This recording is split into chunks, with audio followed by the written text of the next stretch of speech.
यह कहानी एक लड़की की है जो अकाल मृत्यु के बाद एक खौफनाक चुड़ैल बनी और जिसने अपने हत्यारों पर दर्दनाक कहर ढाया, जिससे उनकी रूह कांप गई। त्रिशा एक सुंदर लड़की थी। वह तेजपुर गांव में अपने मां और पिता के साथ रहती थी। त्रिशा अपने मां बाप की इकलौती औलाद थी, इसीलिए उसके माता पिता उससे बहुत प्यार करते थे। हर खूबसूरत लड़की की तरह त्रिशा का भी एक अपना सपना था, शादी करके परिवार बनाना और एक खुशहाल जिंदगी जीना। त्रिशा के माता पिता ने उसकी शादी पड़ोस के गांव के मिथिलेश नामक एक अनाथ लड़के से तय कर दी थी। त्रिशा ने भी अपने माता पिता का मान रखते हुए उस शादी के लिए हां कर दी। कुछ ही दिनों में मिथिलेश और त्रिशा एक दूसरे के करीब आने लगे, लेकिन तेजपुर गांव के सरपंच और उसके भाई बलवंत को यह बात पसंद नहीं आई, क्योंकि सरपंच चाहता था कि त्रिशा की शादी उसके भाई के साथ हो। किसी बाहर के गांव वाले के साथ शादी करने के खिलाफ था। सरपंच ने बहुत बार त्रिशा के पिता से भी बात की थी, पर वह इस बात से बिल्कुल भी राजी नहीं थे, क्योंकि उन्हें अपनी बेटी की खुशी ज्यादा प्यारी थी। त्रिशा और मिथिलेश की शादी में बस 1 महीना ही बाकी था। फिर उस कपटी सरपंच ने एक घिनौनी चाल चली। एक रात त्रिशा और मिथिलेश त्रिशा के मामा के घर से एक जलसा करके लौट रहे थे। सरपंच उन पर बहुत दिनों से नजर रखे हुए था। वह बस मौके की तलाश में था और वह उसे उस रात मिल गया। घर आने के लिए त्रिशा और मिथिलेश ने जंगल वाला छोटा रास्ता पकड़ा था। वहां सरपंच, बलवंत और उसका मुनीम बिरजू, तीनों लोग जंगल की घनी झाड़ियों में किसी भेड़िए की तरह घात लगाकर बैठे थे। जब वह दोनों प्रेमी हाथों में हाथ लेकर एक दूसरे में गुम होकर पूरी दुनिया को भुलाकर जंगल के बीचों बीच पहुंचे, तब सरपंच और उसके भाई ने पीछे से आकर बड़े पत्थरों से दोनों के सिर पर इतनी तेजी से वार किया कि वह दोनों बिना चीखे ही बेहोश हो गए। बिरजू ने मिथिलेश को ठिकाने लगा दिया और तब तक सरपंच और बलवंत ने त्रिशा के साथ वह कर दिया जिस अपराध से पूरे समाज को नफरत है। अपने नापाक इरादों को अंजाम देने के बाद उन्होंने त्रिशा का गला घोंटकर उसे कुएं में फेंक दिया। अगले दिन त्रिशा के माता पिता और गांव वाले मिथिलेश और त्रिशा को खोजने लगे तो उन्हें दोनों की लाशें मिली। पूरे गांव में शोक का माहौल था। त्रिशा के मां बाप भी बेटी के जाने के बाद कुछ दिनों में गांव छोड़कर चले गए। पर कहते हैं ना, एक लड़की की पवित्र रूह का चुड़ैल बनने का कारण उसकी अधूरी इच्छा होती है। इसलिए त्रिशा को अभी तक मुक्ति नहीं मिली थी।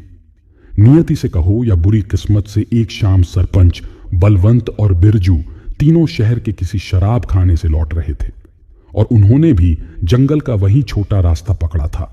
उस वक्त बलवंत नशे में नहीं था, इसलिए वह जीप चला रहा था और वह ठीक उसी जगह जंगल के बीचों बीच धक्के खाकर खराब हो गई जहां उन्होंने त्रिशा और मिथिलेश को मारा था। दिन ढलने में कुछ ही समय बाकी था। बलवंत ने जीप से उतरकर गाड़ी का बोनेट खोल के चेक किया तो पता चला कि जीप में पानी पूरी तरह खत्म हो चुका था और उनके पास तो पीने के लिए भी पानी नहीं था। जब यह बात बलवंत ने उसके भाई सरपंच को बताई, तब उसने नशे की हालत में बलवंत को गालियां दी और उसे पास के कुएं से पानी लाने का आदेश दे दिया। जीप के पीछे की सीट पर बिरजू भी नशे की हालत में सोया था। अब अकेले ही उसे जंगल के कुएं पर जाना था। उसने गाड़ी में से पानी की खाली बोतलें ली और अकेले ही कुएं की तरफ चल दिया। जब वह कुएं के नजदीक पहुंचा, तब उसे वह सब याद आने लगा कि कैसे उन्होंने त्रिशा की हत्या की थी और उसी कुएं में उसकी लाश फेंक दी थी। बलवंत ने खुद को होश में लाया और कुएं के आसपास पानी निकालने की रस्सी खोजने लगा, पर उसे रस्सी नहीं मिली। अब बलवंत को कुएं में उतरने की नौबत आ गई थी, इसलिए वह मन ही मन डर भी रहा था, क्योंकि सूरज पूरी तरह ढलने में बस कुछ ही समय बाकी था। इसलिए बलवंत भागते भागते जीप के पास गया और जीप में से लालटेन और एक छोटी टॉर्च ले ली। बलवंत को बिरजू कुछ कुछ होश में लग रहा था, इसलिए उसने उसे भी अपने साथ में ले लिया। फिर दोनों मिलकर कुएं के पास आ गए। तब तक सूरज पूरी तरह ढल चुका था और अंधेरे ने मौत की चादर से जंगल को ढक लिया था। बलवंत ने बिरजू को लालटेन जलाकर दी और कुएं के पास खड़ा कर दिया। कुएं को देखकर बिरजू भी डर गया था। उसे भी अपने किए हुए पाप याद आने लगे थे। बलवंत टॉर्च लेकर कुएं की सीढ़ियों से धीरे धीरे नीचे उतरने लगा। जब वह कुएं के ठीक बीच में पहुंचा तब बलवंत को ऐसा महसूस होने लगा कि उसके साथ साथ ही पीछे से कोई नीचे उतर रहा है। बलवंत ने टॉर्च की रोशनी में पलटकर देखा, पर वहां कोई नहीं था। उसने एक बार बिरजू को आवाज दी और उसका जवाब आने के बाद बलवंत फिर से नीचे उतरने लगा। और जब वह आखिरी और सबसे बड़ी सीढ़ी पर जाकर खड़ेडिया हुआ, तभी अचानक उसे बिरजू की दर्दनाक चीख सुनाई दी। चीख की आवाज से कुएं के अंदर खड़ा बलवंत डर गया और कुएं की दीवार से चिपक के खड़ा हो गया। उसे समझ में नहीं आ रहा था कि ऊपर जाऊं या नहीं। और तभी अचानक तेजी से एक गोल आकार की चीज पानी में गिरी। टॉर्च की धीमी रोशनी में बलवंत गिरती चीज को सही से नहीं देख पाया। आवाज से ही वह बेहद डर गया और कुछ समय के लिए उसने आंखें बंद कर ली। और जब उसकी आंख खुली तब सामने का भयानक नजारा देख मौत की दहशत से उसकी रूह कांप गई, क्योंकि पानी में गिरी गोल आकार की चीज बिरजू का कटा सिर था और अब वह पानी पर तैर रहा था। कटे सिर की आंखें बलवंत पर ही टिकी थीं, इसलिए बलवंत बिना पानी लिए ही कुएं से बाहर निकल गया। कुएं के बाहर ही बिरजू के शरीर के टुकड़े थे। वह देखने के बाद बलवंत वहां से तुरंत भाग निकला। तभी उसके रास्ते में अचानक त्रिशा सामने आ गई। वही लाल खून से सनी सफेद साड़ी, खुले बाल, सिर पर गहरा घाव जिससे अभी भी खून बह रहा था। बलवंत त्रिशा को चुड़ैल के रूप में देखकर कांपते हुए जमीन पर गिर पड़ा और मुझे माफ कर दो कहकर गिड़गिड़ाने लगा। मौका देखकर बलवंत चुड़ैल चुड़ैल चिल्लाते हुए जीप तक पहुंचा। सरपंच भी जंगल में चीखने चिल्लाने की आवाजें सुनकर उठ गया था और जब बलवंत ने उसे त्रिशा के बारे में बताया तो पल भर में उसका पूरा नशा उतर गया और दोनों पैदल ही गांव की ओर भागने लगे। टॉर्च सरपंच के हाथ में थी। वह आगे और बलवंत उसके पीछे पीछे भाग रहा था।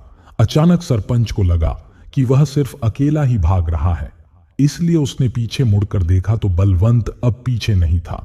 उसी वक्त पूरा जंगल बलवंत की मौत की चीख से गुज उठा और सरपंच को एक आवाज सुनाई दी। सरपंच, तुझे इतनी आसान मौत नहीं मिलेगी। तेरे पाप के तराजू में पाप की गिनती बहुत ज्यादा है। तुझे एक बुरी मौत मिलेगी। सरपंच अपनी जान बचाकर गांव की ओर भाग रहा था। तभी त्रिशा उसके सामने आकर खड़ी हो गई। फिर उसका वह भयानक रूप देखकर डर से सरपंच की आवाज उसके गले में ही अटक गई। मौत को सामने देख सरपंच और तेजी से भागने लगा। त्रिशा भी उसके पीछे पीछे आ रही थी।